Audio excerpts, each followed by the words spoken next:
أعوذ بالله من الشيطان الرجيم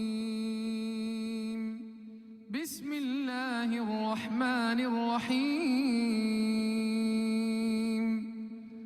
الحمد لله رب العالمين الرحمن الرحيم مالك يوم الدين إياك نعبد وإياك نستعين اهدنا الصراط المستقيم صراط الذين أنعمت عليهم غير المغضوب عليهم ولا الضالين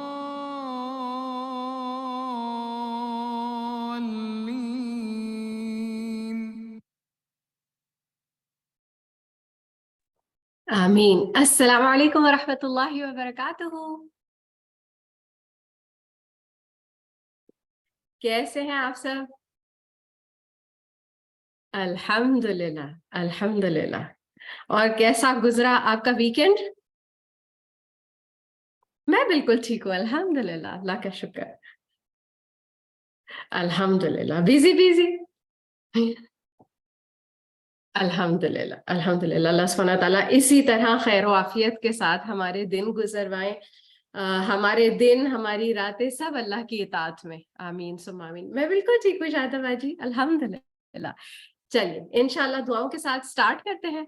نحمده ونصلي على رسوله الكريم اما بعد فاعوذ بالله من الشيطان الرجيم بسم الله الرحمن الرحيم رب اشرح لي صدري ويسر لي امري واحلل عقدة من لساني يفقهوا قولي ربنا زدنا علما اللهم فقهنا في الدين اللهم انا نسألك علما نافعا وعملا متقبلا ورزقا طيبا آمین یا رب العالمین.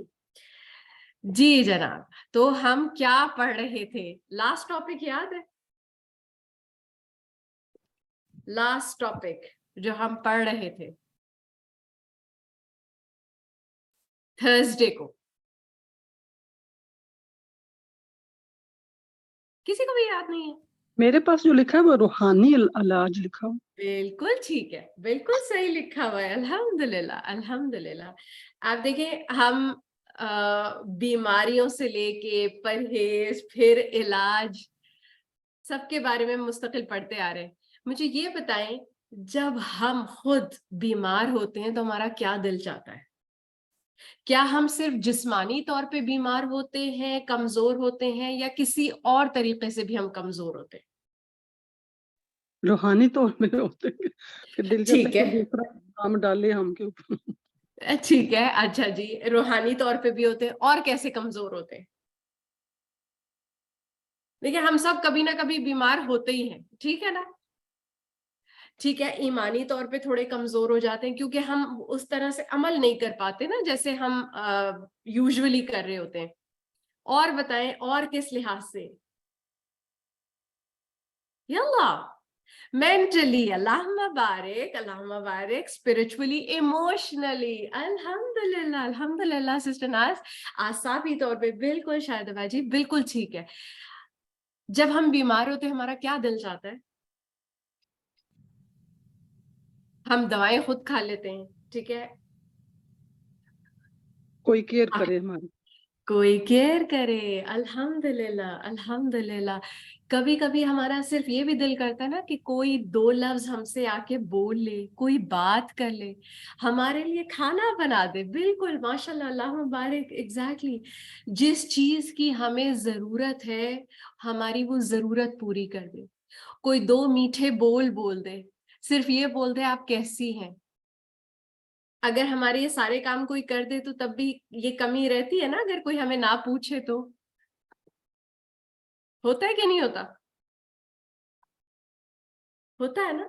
ہم سب کا دل کرتا ہے نا دل سے کہ کوئی ہمارا خیال رکھے اور وربلی اس چیز کا اظہار کرے، ہے نا، اپنے لفظوں سے بتائے کہ اگلا ہمارے لیے پریشان ہے یا وہ جاننا چاہتا ہے یا وہ ہمیں دعائیں دے رہا ہے.